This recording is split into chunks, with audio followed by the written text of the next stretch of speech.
جب انسان کو اس کا رب نعمت اور عزت دے کر آزماتا ہے. فیقول، تو وہ کہتا ہے ربی اکرمن، میرے رب نے مجھ پر بڑا کرم کیا. جب مال آ رہا ہوتا ہے، عزت مل رہی ہوتی ہے، تو بندہ کیا کہتا ہے؟ میرے رب نے مجھ پر بڑا کرم کیا. اور ہمارا معاشرہ بھی یہی سمجھتا ہے کہ جس کے پاس مال، دولت، عزت ہے، اسٹیٹس ہے، بڑا کرم ہے، اور لکھوائے گا دروازے پہ ھذا من فضل ربی. کبھی اس سے پوچھو کہ یار تجھ پر بڑا کرم ہے، تو نماز بھی پڑھتا ہے 5 ٹائم؟ نہیں. غریبوں کو اس کا حق بھی دیتا ہے؟ نہیں. تو کرم کیسا ہے؟ یعنی ہمارا ذہن یہ ہے کہ ساری نعمت جو ہے وہ مال ہی ہے. اگر یہ سب کچھ ہوتا تو اللہ کے نبیوں کے پاس تو پھر مال ہی مال ہوتا. پھر تو مال ہی مال ہوتا. اس بات کو سمجھے، یہ بڑی اہم بات ہے. مال برا نہیں ہوتا. اللہ مال عطا کرے، اس کا شکر ادا کریں. بس ایک بات سے اللہ منع فرماتا ہے کہ یہ مال تمہیں متکبر نہ بنائے، یہ مال تمہارے دل میں نہ ہو اس کی محبت. جیسے کشتی ہے نا، کشتی پانی پر ہو تو بڑا اچھا، ساری چاروں طرف پانی ہے، کوئی بات نہیں، کشتی پانی کے اوپر ہو. لیکن جس وقت کشتی کے اندر پانی آ گیا، کیا ہوگا؟ تباہی یقینی ہے. رب نے فرمایا کہ مال دے کر بھی میں آزماتا ہوں.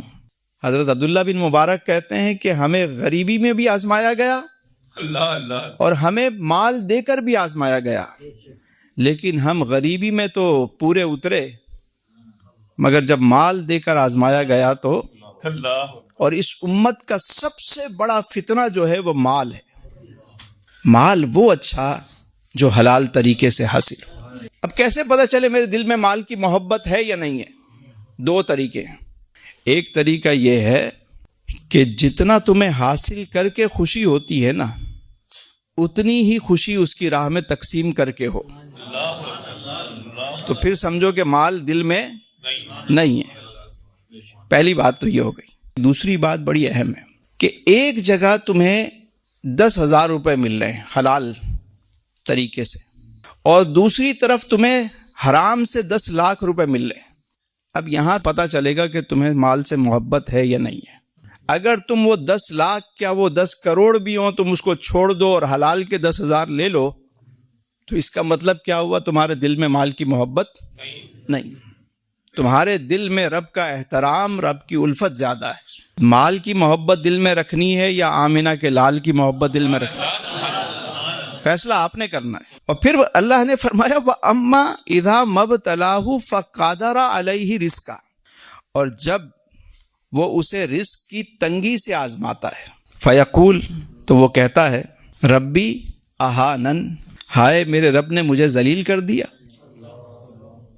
میٹھا میٹھا ہپ ہپ، کڑوا کڑوا تھو تھو. تو بھائی جس نے مال دیا اس نے مال لے بھی لیا. کبھی وہ مال دے کر آزماتا ہے، کبھی مال لے کر آزماتا ہے. اسی لیے تو ہم کہتے ہیں کہ امیری میں بھی اللہ، غریبی میں بھی اللہ، خوشحالی میں بھی اللہ، تنگ دستی میں بھی اللہ، بس اللہ ہی اللہ، ہر حال میں اللہ ہی اللہ. جو دے اس کا بھی بھلا، جو نہ دے اس کا بھی بھلا، سب کی خیر تے سب کا بھلا، اللہ ہی اللہ. یہ ہے وہ فقیری کی لائن، اور یہ قرآن بتا رہا ہے ہمیں. بھئی مال آیا تو کس نے دیا، اور آزمائش آئی تو کہاں سے آئی؟